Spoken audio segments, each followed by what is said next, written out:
Welcome to X's and Omar, presented by Gulfstream Park. We are here at Gulfstream in beautiful Hallandale Beach, and it is a wonderful day to be here alongside Dolphins columnist Omar Kelly. I'm CBS 12 sports director Matt Lincoln, and this is bye week. Welcome to the bye week, Omar. It's been a long season. It's been a long season. This was supposed to be the week that the Dolphins were supposed to be off. Instead, they are playing the Buccaneers, and I'm not sure if they should feel thankful that there's not 2 weeks to talk about a 45-21 beatdown. Honestly, you know what? I don't feel the impact of the bye week. Now, hopefully, you start to see the positive sides of losing the bye week. We're actually moving it to week one. The team can sort of build a chemistry, and it won't be interrupted. That was one of the best sells that Clyde Christensen had for us in terms of positives about the bye week moving. And truth be told, the Dolphins, including today's day off, have snuck in enough days of a break throughout the season. Last week they got 2 days. This week they're getting 2 days. The season the week before they got like 3 days after the Thursday night game. So they've had their break. They're relatively healthy. Now it's about executing. Well, I mean, the rest days mean more rest days mean less practice days, and I think the last 3 weeks has shown the Dolphins maybe need a little bit because that was awful. What we saw on Monday night, specifically from a defensive standpoint, which we've been talking about how good this defense was for the first 4 or 5 weeks. Praising them. They were carrying the team, and on Monday night they let it all go. There are two factors to me that contributed to that pinched nose kind of performance that they put together against Carolina Panthers.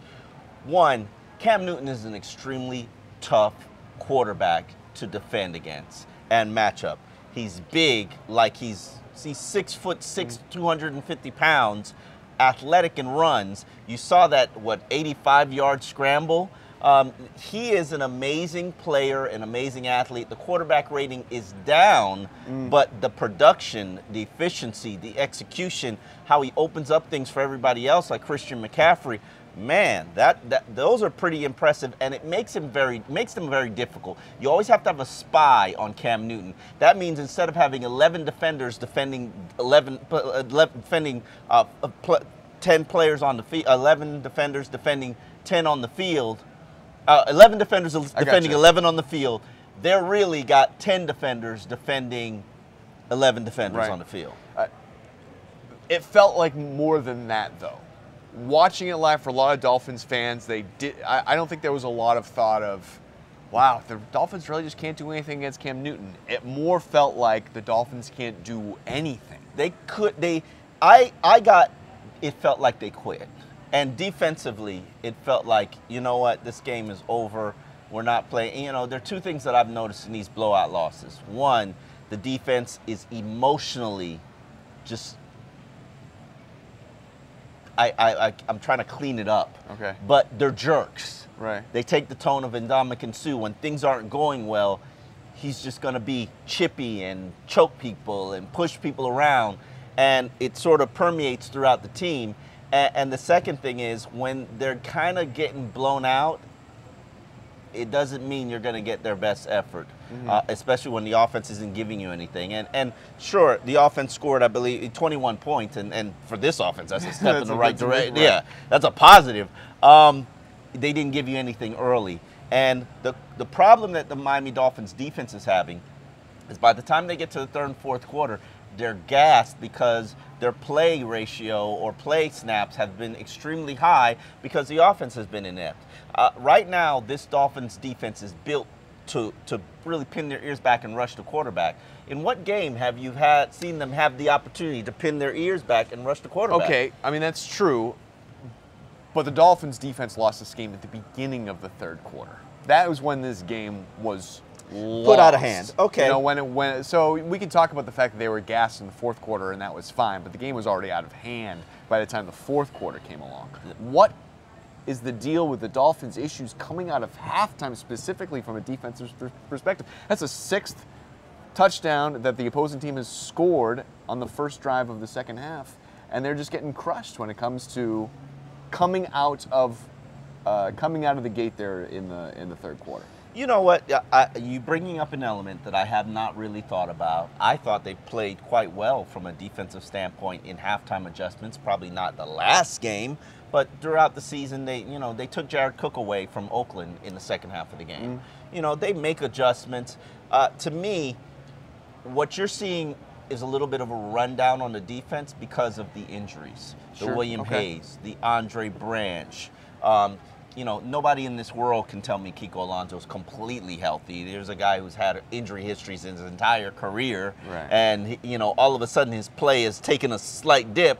You're telling me that it has nothing to do with the fact that his body isn't physically wearing down, and that's what you see. The other changes, T.J. McDonald was in there. My level of discomfort with Rashad Jones playing free safety, and primarily because I know when Rashad Jones plays free safety, it leads to big plays. It just does. And what do you see from the Carolina Panthers? It might not all be on Rashad, but all of a sudden, Rashad Jones is back there playing free safety at least 50% of the time. All of a sudden, they're big plays. Big plays. This defense hadn't allowed big plays pretty much all season. So, they've clearly got some issues to address and fix. The question is, how will they do it? All right. Let's take a second and look at the offense. Cutler, as a whole, his passer rating just about the same as he had all season, 82.4. But his 85.5 passer rating is basically what he's through his 12-year career. Is this what we're getting from him? Because he looked poor in the first half through that back-breaking interception at the end of the first half.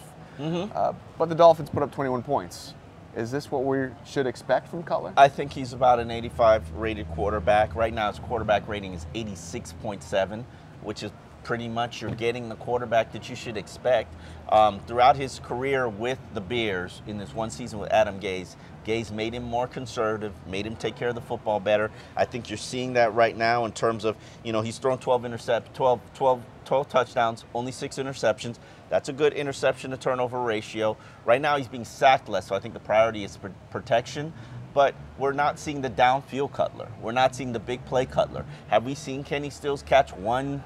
We have seen him catch one big pass. It was the one-handed catch that he accidentally caught. Sure. But that's it. You're not seeing any big plays from the passing game, and I think that's the biggest issue that you're getting from the offense. Is the biggest reason for that Cutler himself, Gase's play calling, or the offensive line? I think it's more protection issues. He doesn't have the time to sort of open it up and look downfield. But I think it's play calling as well. I think Adam Gase lost confidence in his offensive line and probably dialed it back, scaled back a couple of things, and it made them a little bit it has him in a zone where he's not efficient as a play caller. And it's like to me, and I would love to have a conversation with him, but it's like a hitting slump. If you're doubting, I'm not a big baseball fan, but if every time you swing for the fences, you're hitting a pop-up, aren't you going to be swinging for those doubles? Sure. I saw a different Adam Gase in his post-game press conference on Monday night. I don't know, neither of us were in Charlotte, but I watched it, and we've seen a lot of angry Gase after these games. Yes. Just frankly pissed off Gase. Yes. I saw a humbled Gase. I saw a different Adam Gase last night. I think that's what the season has done. The season has humbled him. A lot of the things that, I'm glad you brought that up, a lot of the things that Adam Gase, if you don't know him, and you know him, he's arrogant. Yeah. That's just the reality of who your head coach is. He's a very arrogant, some could say confident, man. And his arrogance led to Jay Cutler. His arrogance led to Julius Thomas, and the insistence to Julius Thomas is a major component of this offense. His arrogance led to the banishment of Jay Ajayi for a 4th-round pick. The question is, will he learn from all of these things that he's done that haven't panned out as favorably as he had hoped? And will he grow from it? To me, the final 7 games of this season, and I'm writing a column about that in Sun Sentinel for Thursday's paper, is about what can we learn from these final 7 games? Who will grow from these final 7 games? I'm not saying they're out of the playoff equation because they're technically not. They lose to Tampa Bay, you damn well are out of the playoff equation.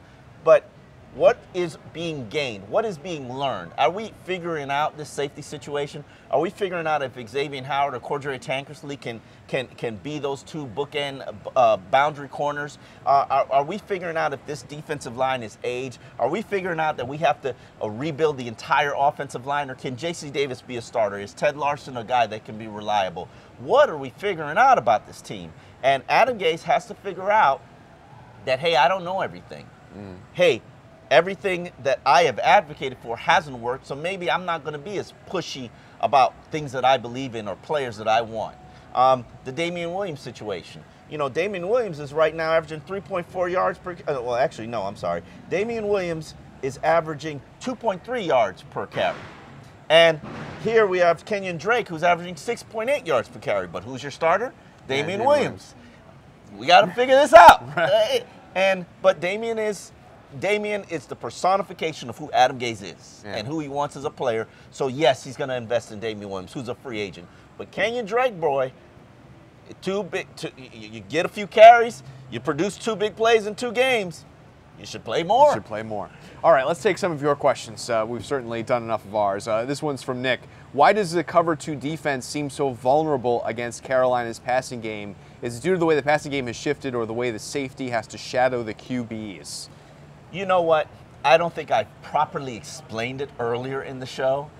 When you have to have a linebacker shadow Cam Wake and do what he does and stick with him on the read option. Cam Newton, yes. It's very hard for you to play your overall defense. Miami's overall defense is built on nobody shadowing the quarterback, which is why, to me, when I saw that Buffalo Bills benched Tyrod Taylor for Nate Peterman, I was like, that's going to benefit the Dolphins, not just because you're playing an inexperienced rookie, but now you don't have this athletic, scrambling quarterback that you have to account for. So it's difficult when you play those types of quarterbacks, and Carolina possesses a couple of difficult matchups that the Dolphins just paid the cost for. All right, next question comes from Dolphin Spence. After seeing debuts, will TJ McDonald or Ted Larson make the team noticeably better at some point? I think they will. What we've seen the past 2, maybe 3 weeks is improvement from the offensive line. I believe this was the second straight game where they haven't allowed a sack. Pressures are down. The run blocking isn't really that impressive, but the pressures are down, and that's going to open up your passing game. Maybe if your passing game performs better, it opens up your running game. So I think Ted Larson definitely has the opportunity to improve the offensive line. You've seen Laramie Tunsil improve. Hopefully we'll see Mike Pouncey improve. Now, TJ McDonald, you know, he got some bad grades from Pro Football Focus. I hate giving them props because, you know, I don't believe in their grading system. I felt his presence. You heard a number of plays. We saw him a lot. You saw him a lot, and you heard a number of plays. He had 9 tackles, and you heard on a number of his hits, those pads were loud. Eventually, he's going to put some player out of the game.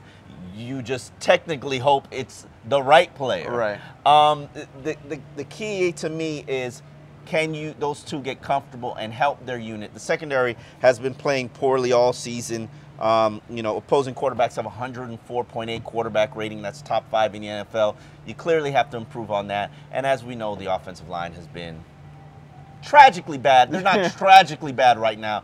They're like mildly disappointing. No, majorly disappointing. Majorly, somewhere, but just disappointing. Yeah, just disappointing. Just disappointing. All right, you're watching X and Omar presented by Gulfstream Park. We are here in Hallandale Beach. And this is the time of the year where it's gorgeous to just come hang out. Weather's beautiful. It's beautiful out here. There's all sorts of great restaurants and shops and just snack places. There's a Le Macaron right across the way. You're a big Europe traveler. I'm sure you've been to France and had the little cookies and things out there. I don't actually eat sweets. So, yes, no sweets. And I'm going to go buy you a macaron over there. I won't eat it. You won't eat it? It's not a dietary thing. I just prefer sour. You just prefer sour. Somehow sour. That doesn't surprise me whatsoever. Let's play your favorite game. True or false. Let's try to get through as many of these as we can possibly get to. First one is from Real Rashad. 9 wins is enough to get the Dolphins in the playoffs. I believe that's going to be true. There are only two teams out there that you need to keep your eye on. What happens in the AFC South is really going to be key. The Titans and the Jaguars, both of them are 6-3. One of them's going to win the division. I think that one of them's going to be the front runner to get a wild card spot. Neither one of them is very good. It wouldn't surprise me if either one of them falls off a cliff. Mariota's dealing with these injuries. He's not entirely healthy. If Matt Castle comes back in the game, they are toast. Jacksonville doesn't even have a quarterback. And Jacksonville doesn't even have a quarterback. So you can't tell me that for sure both of those teams are in. I can't say for sure. We definitely know one is in. Well, one of them's going to be in, for sure. One of them's going to be in. I think that another is going to be able to win 3 games, which is why I think 9 is the magic number. The teams to watch for me are the Buffalo Bills, who just changed their quarterback. Right. Let's hope Buffalo does what they always do in the second half of the season, which is take a nosedive. The Ravens, even though the Buffalo Bills faced the Dolphins twice. Right. That's I mean, those are huge games. Two huge games. To me, the formula for the Miami Dolphins to get to 9 wins, you got to beat Tampa Bay. If we don't beat Tampa Bay, it's over. You gotta win the series against Buffalo. Sweep the series. Sweep 2 wins. Yep. So that's 3 wins right there. And then you gotta sneak out a victory against either the Patriots, which you play twice, Kansas City. I think that's tough. That's on the road. It's gonna be a tough. They're all tough. You know, they're all tough. You got somehow, some way, the Dolphins are gonna have to sneak out a game that they shouldn't win, because right now the Buffalo Bills could get to 9 wins. The Ravens, you know, they play well in December months. They could still have the potential to get to 9 wins. And then the Raiders, they still got the potential to get to 9 wins. And that, I think, is one of the big issues to that question, is that I think 9 wins is going to be good enough. Now, can you win the formula? Can you win the tie-breaking formula? Right, that's the problem, is because if they're tied with the Raiders or they're tied with the Ravens, they're not going to get it. Expecting 10 wins? No. No. It's not going to happen. No, but they could get to 7 wins, 9 wins, and 9 wins could be enough. Yeah, 10 wins. Let's not live in fantasy land, Dolphins. Okay. Our next question, true or false, from Matt. Gase's game plan is to keep throws quick and short so that Cutler stays upright. That is true. Yeah. The goal is to get him into a rhythm. The goal is to keep him upright, especially with those broken ribs, which should heal in probably about 2 weeks. And right now you don't have the protection to sort of hit big. I think what I'd like to see more of is more rollouts, more bootlegs. He's athletic enough. He can pull it off. That's what you've been missing from the Ryan Tannehill Dolphins that the Miami Dolphins have not had. And I think that those plays have the potential to deliver big plays. Also remember, though, a lot of those rollouts are paired with play action. Yeah. And that means the run game needs to work. Early in the game, though, your first series, they don't know if you're running or passing. You know, have a decent run and then call one. Let's see. I thought that was interesting also. Remember the way the game started? They opened up 5 wide, got a first down, and then stopped it. Went I formation and then went nowhere. I don't know. It was an interesting start to the game. Hey, but some of their better plays were out of the I formation, which was a new element that they're clearly working on with Ray Malaluga and Marquise Gray. I like the I formation. I don't hate it. Yeah, I like it, but it didn't work. Next question. It didn't. It did work. The I did work. It produced that Kenyon Drake run. That's true. Later in the game, it produced some first downs. Later in the game, it did. Now, true or false from Solomon? Will Juwan James is cheaper because of his second injury of the past 3 years? True or false, he is cheaper? Juwan James is right now on the books. He's injured, out for the season with a mysterious hamstring injury. He's out for the season. The problem is he's got a 5th-year option that the Dolphins opted into. Now, 5th-year options are only guaranteed for injuries, like being placed on an IR, wink, wink. Now, the question is, they're only guaranteed for injuries. Is Juwan James worth to the Miami Dolphins $9.34 million, which would make him the 3rd highest paid right tackle in the NFL? Is he the 3rd highest paid right tackle in the NFL? And are you ready, willing, and committed to make him your highest paid offensive lineman? You're like shaking your head like no.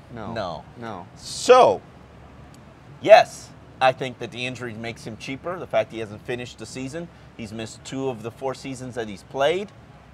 That puts him in my mind the 6 at the max $7 million range. Am I opting in? Am I going to keep his 5th-year option? No way. bad business. Fair enough. Next, true or false, is Robert. Kenyon Drake will be the clear #1 tailback by the end of the year. I think that's definitely true.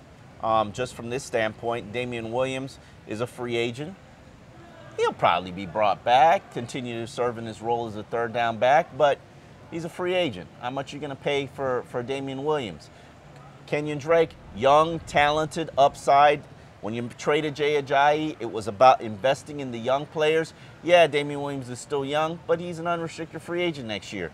And Kenyon Drake, last I checked, was averaging 6.8 yards per carry.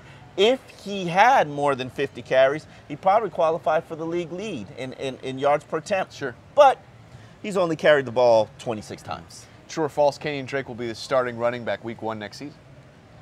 True. Probably true.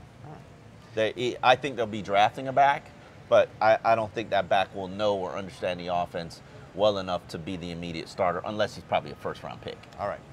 Jack, true or false, Devontae Parker will emerge as the main receiver for the rest of the season? I think he definitely will. By yards or catches? No, he's never gonna pass Jarvis on catches. Just want to make sure. I think he's probably gonna pass him in targets. I don't know if the production or yards or touchdown. I think Jarvis is going to lead the team in receptions, and Jarvis is going to lead the team in touchdowns. Okay. Now, Devontae Parker, I think he's going to lead the team in big plays, and lead the team in first down possessions, and I think he's going to lead the team in targets the rest of the way. Fair enough. Next question from Jeremy. It is time for the Finns to realize Jarvis Landry is a franchise player and pay him accordingly. You know, I've come a ways in my viewpoint of this. I used to argue, and I remember arguing this summer, that Jarvis Landry is a franchise player, that Jarvis Landry is the leader of the locker room, that Jarvis Landry deserves an $11 million contract. Now when I'm looking at his production and I see that Jarvis Landry, he scored touchdowns, but has he had the typical Jarvis Landry big play? No. Can you build an offense around Jarvis Landry? No. Because I don't think if he could, Adam Gase would have built it already. Is he still the leader in the locker room even?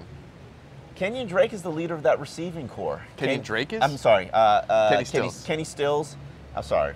My names are off today. Sure. Kenny Stills is the leader of the receiving core. Kenny Drake was named the captain.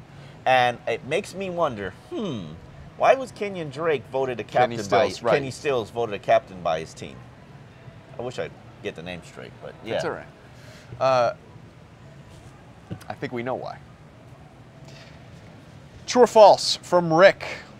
More about Jarvis. Gase's strong connect with players will lead Jarvis to walking and tearing the locker room apart in any way. You made this a question, and it's not true or false. So just answer the question. Even with Gase's strong connect with players, could letting Jarvis walk tear the locker room apart in any way, seeing that he's been the leader of the offense for 4 years? I think that's false. He hasn't been the leader of the offense. The offense has been playing piss poor. They don't have a leader on that unit. There's no identity, no leader. If Jarvis could put the team on his shoulders, he would. I don't think he's that type of player, which is a real realization to me. I thought he had the potential to be. I don't really think so now, because teams aren't doing anything differently. They're just taking him out of the game. They can't game plan for him. So I don't think letting him walk is going to impact the team one way or the other, to be honest. I've asked this question before. I'm going to ask it again. Okay. Is not having Tannehill as the quarterback of that offense, does it impact the chemistry on that side of the ball? I'm not saying he's a leader. We all know that Ryan Tannehill is not the kind of alpha dog that these other guys are. But is there something about the quarterback having Ryan Tannehill's personality that helped that group gel better? You know, I'm going to take the lead from one of our guests here, who said this to me yesterday, and I said, hey, I think you just inspired a column. Ryan Tannehill is that girlfriend you didn't respect or treasure until, she's gone. Yeah.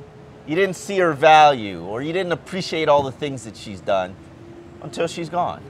And, you know, the rollouts and play action. I had been begging them to put it in the offense during the Joe Philbin era, use it more.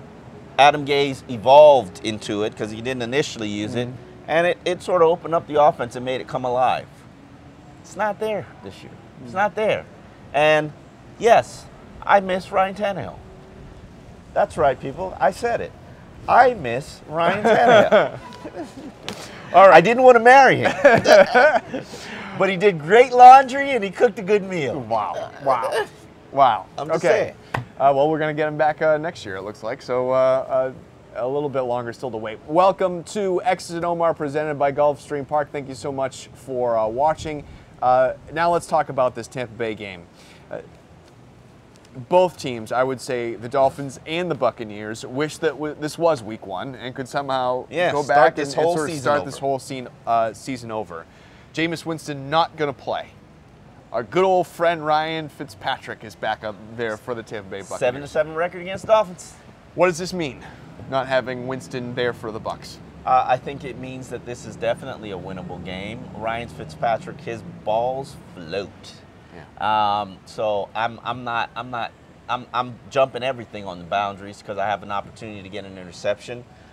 Their run game, even though they have Doug Martin back, Doug Martin was going to be suspended for the game that they were supposed to play early in their season. Right now, the Tampa Bay Bucs are averaging 3.6 yards per attempt. They've only got 3 rushing touchdowns, which is, their run game is as bad as the Dolphins' run game. Yes, it is. So this is a very winnable game, especially if your defense can get their mojo back. And no opportunity to get your mojo back than being at home in Sun Life Stadium. Well, the Dolphins are going to welcome a familiar face back to the Hard Rock Stadium this weekend, and that is Brent Grimes. And the Grimes family. Don't forget about the Grimes whole family. Miko probably going to be here, I would imagine. In the stands, as she always is. I'm going to tailgate with her. Nice. Brent Grimes, one of the 50 best Dolphins by that list that came out a couple years ago. That decision doesn't look great a couple years later. Hey, he had 2 really phenomenal seasons, 3 really good seasons. Yeah. So, he was good. He was a good player. Yeah. But I think everyone thought he was going to be around a little bit. When they put him on the list, when whoever made that list put him on the list, they didn't think that he was going to be out of there after 3 years. Yeah, the organization sort of sold it as Brent's getting old and aging, and obviously the proof of what he's done the last 2 years. 4 interceptions last season, led the NFL in 26 passes deflected. This year, 27 tackles, 2 interceptions, including 1 last week against the Jets. Shows that there's nothing wrong with Brent Grimes.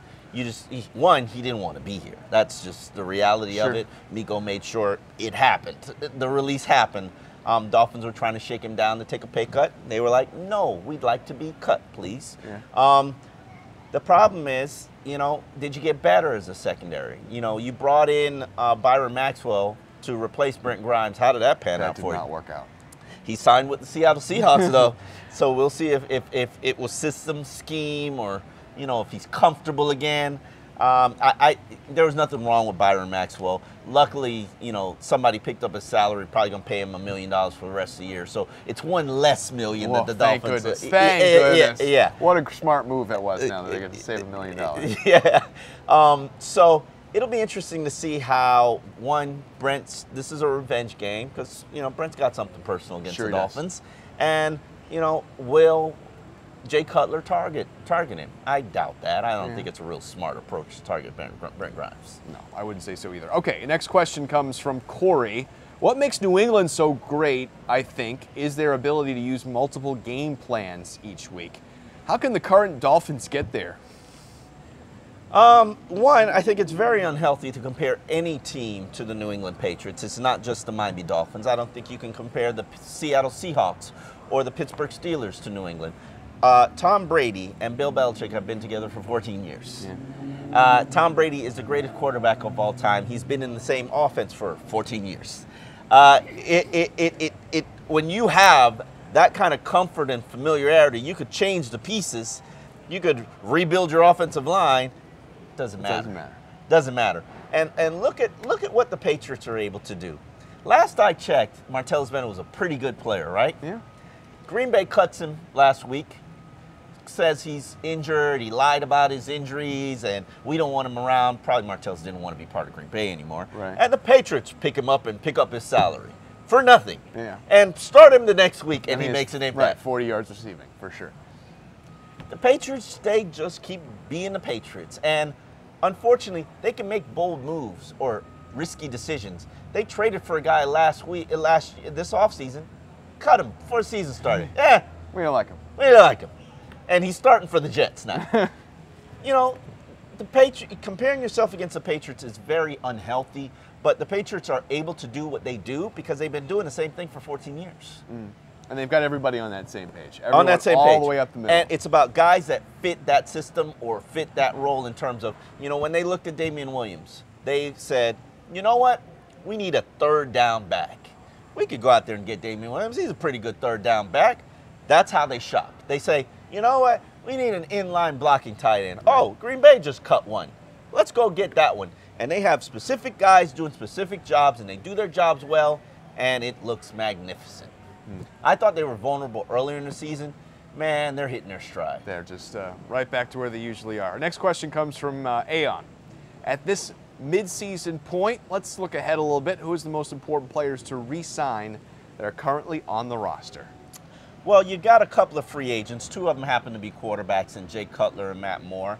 I think it's a priority to bring one back. I know it's not going to be Jay Cutler. It's not going to be Jay Cutler. So yeah, so Matt Moore, unless you're really ready and willing to invest the draft picking a quarterback, which I don't think the Dolphins are ready or willing, probably after next season when Ryan Tannehill comes back, I think that's a priority. So I would say signing Matt Moore is a priority.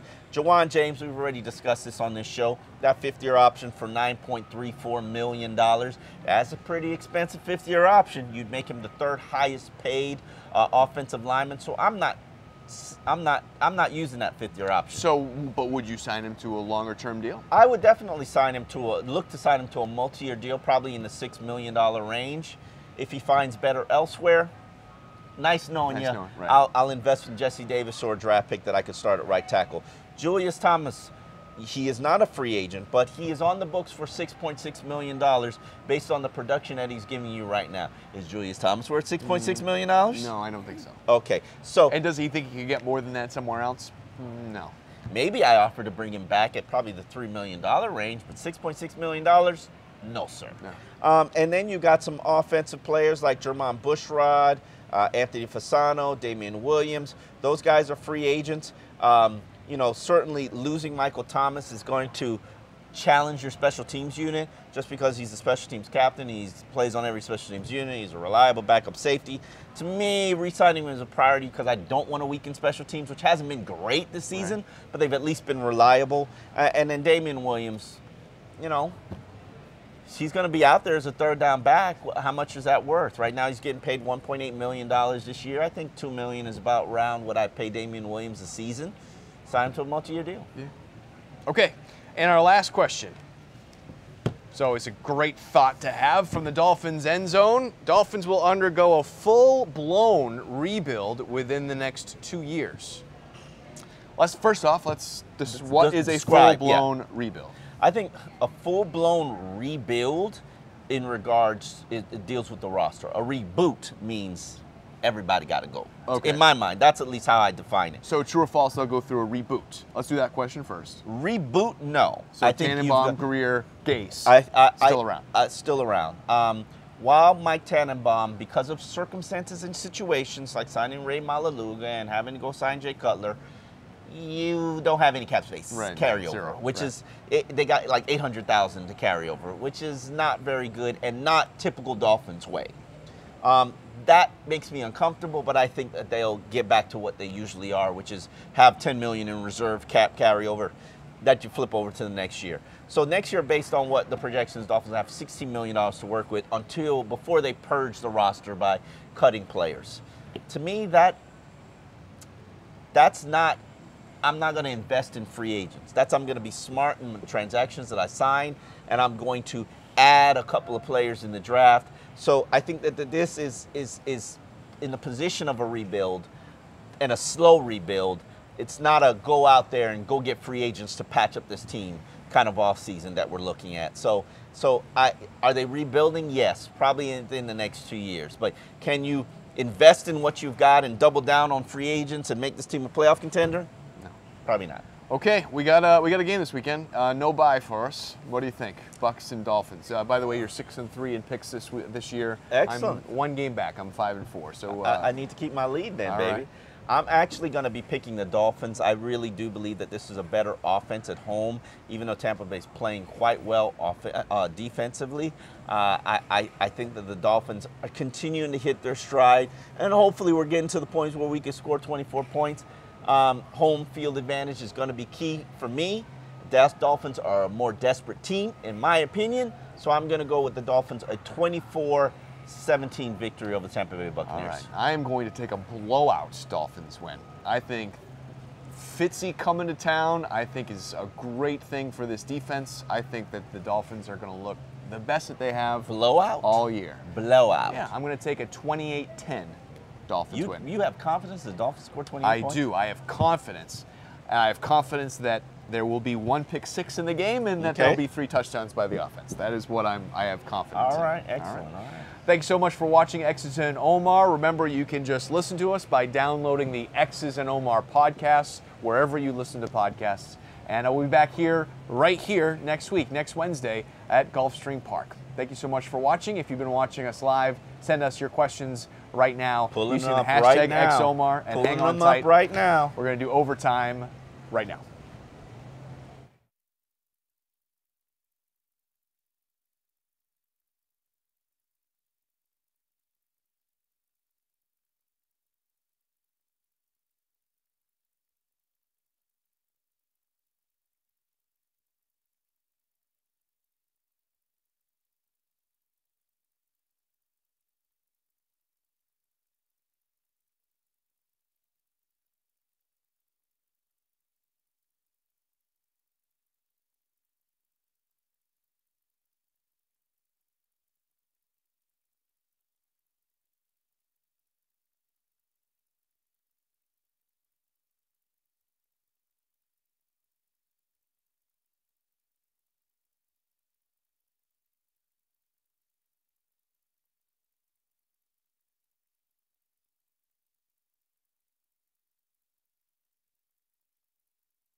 Welcome back to X's and Omar, presented by Gulfstream Park. This is Overtime, where we take your questions that you sent us during the show and your statement that... Pull them up right now. There, I said it. I miss Ryan. Tannehill is sending reverberations across Twitter sphere here. I do. Understood. I've always been a fan of the play action and the bootlegs and the mobility. I think an athletic quarterback that can steal 2 or 3 first downs a game adds an element that's appreciated.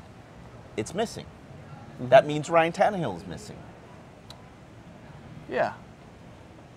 It's true. I mean, there was still optimism at the end of last season that he could be better. He was playing well at the final stretch before he got hurt, and unfortunately, he didn't handle the knee repair properly, and it carried over into season 2, and it is what it is. But is Ryan Tannehill learning and growing from what he's watching right now and seeing how his team is performing without him? Is it making him hungrier? Is it giving him more drive, more determination? I think it is. We see him every day. Yeah. I mean, every time we're there, Every day. He's around. One of these days he'll he's on the talk to sidelines us. right next to Gase, talking things out. Mm-hmm. He'll talk to us soon. Rich wants to know, do you think Vontae Davis will find his way back to Miami this offseason? I don't know if Vontae still lives here in the offseason. Okay. I'm not 100% sure, but go with the younger. Vontae Davis is probably chasing the championship. He's not going to find one here. Yeah, unless he has a girlfriend, fiance, or wife now who's like a doctor, and so what he decides, a lady friend, right? If they're still together, what he decides will likely be determined by her career. To be honest with you, that's how I've always thought of it. All right, Angry Fins fan, do you feel that Adam Gase is to the Dolphins what Tony Dungy was to the Buccaneers? Dungy made the Bucs better but could not take them to the Super Bowl. I think the question really is, do you feel like Adam Gase is going to make this franchise better but will not be able to lead them to the big one? When Adam Gase takes the Dolphins to consecutive playoff berths, then I could sit here and put his name in the same equation with Tony Dungy. Until then, what's the point? I think he hasn't really proven anything outside of the fact that he's a good leader of men. He hasn't proven he's an offensive guru. He hasn't proven that he's a quarterback whisperer. He hasn't proven that he can really fix a major problem, because last year they got hot at the right time. Yeah, you evolved as an offense, but you know, you were peaking. You began to peak and play well with a very limited roster. And props to you for that. Yeah. That's impressive. Do it again. Yeah. Well, and that doesn't mean that he's not a good coach. He's not a good coach.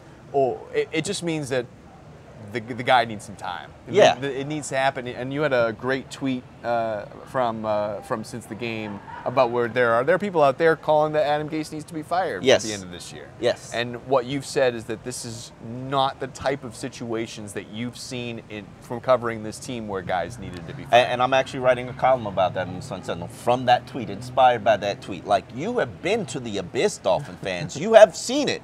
You have lived through 1-15. I've lived through 1-15.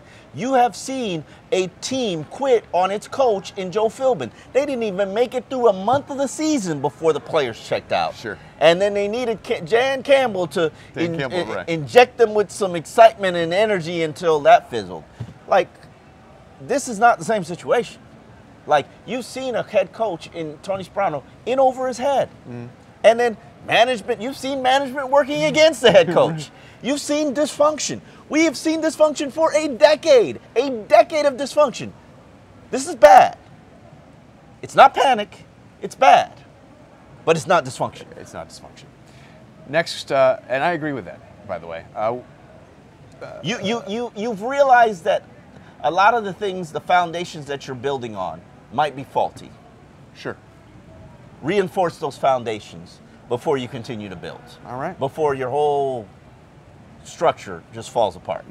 So right now we've realized the architecture, there were some flaws. Yeah. Some miscalculations. Right now we got to send this back to the engineer to make sure that the foundation is structurally sound before we sit here and start putting in the tile and the walls and all this kind of stuff. What do you take with, last year we heard it from all these players and Gase himself talking about taking responsibility for themselves and saying my bad, and that whole everyone is taking responsibility. That era's gone. Why? Good question. I didn't think about it until you said it. I honestly have not heard that all season, and it was a big staple of who they were and what they did last year. I think I've heard Adam Gase take responsibility for how bad the offense was months ago. Then he threw it all on his players, and they're not preparing right. and they're not studying. And it's Jay's fault. We're going to trade him. Yeah. Just the nature and the tone of the team. It takes its lead from leadership. And you're right. I don't see that. You saw last year. It's on me. Yeah. My bad. I really don't think the offensive line has said that once yet. I see we're getting we're getting some LOLing us about the playoffs, about any kind of playoffs talk. Yeah. Listen, I get it. They've played terribly the last 3 weeks, but you look at these other teams that they're up against for the wild card, and they're not any good. Buffalo just changed their quarterback. The Ravens have, right down with you, is one of the NFL's worst offenses. Jacksonville, they got Blake Bortles as the quarterback. Tennessee Titans, they're only a Marcus Mariota injury away from belly flopping. That's it. Oakland. That's it, folks. Those are the only other teams. Two of those bad teams will make it to the playoffs. Two. Yeah. Why not you? Why not? Why not you? Here's a question. Yeah. I got one from DJ L in London. What do you do with Sue next year? And I haven't gotten to the point where I'm starting to look at contracts and see, who they will purge and who they won't purge, even though I have a perfect rating in terms of I've predicted it perfectly for 10 years. Ndamukong Suh, I did look at his contract. He's making $18 million next year. Is Ndamukong Suh worth $18 million? My answer would be no. Yeah, it's a lot of money. But I will say this. What do you replace Ndamukong Suh with? And is there a comparable player that you can get that could be the anchor of your defense? Is it worth destroying your entire defense because you don't want to pay Ndamukong Suh $18 million? Because the entire defense is built around Ndamukong Suh. So you say it is. How much longer can Ndamukong Suh play like Ndamukong Suh? Are we going to get to a point where the Dolphins are a Super Bowl contender with Ndamukong Suh on the team? No. So you're ready and willing to rebuild your entire defense because you said we're doing it. You said we're doing it in 2 years anyway. Yeah, but wouldn't you like to be respectable? Isn't one of the defense? reasons why the Dolphins have no space? Isn't the reason why the Dolphins can't spend money trying to bring in guys on other parts? Because they're paying Ndamukong Suh so much money? Yes. But what do you do and who do you replace him with? Like, you're just creating a huge vacuum of a void. It's going to suck the entire team into it. I mean, you right now, you're talking about a defense that's delivered you 4 wins, has propped you up to make you respectable.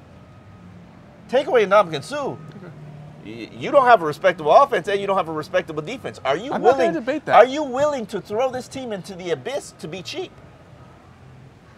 You're asking, are you willing to throw the team into the abyss to start working on what's next, to work on the rebuild? Yes. And I think that's a lot of people would. It's worth asking. Would you do it? Yeah, I'd probably do it. All right. I wouldn't. Okay. And you know why I wouldn't? Because Ndamukong Suhs are hard to find. That's no question about that. If you he's have a Hall one, of Famer, he's a Hall of Famer. He's potentially he's on track for a Hall of Fame. And I would like him to be a Hall of Famer in a Dolphins jersey. Yeah. And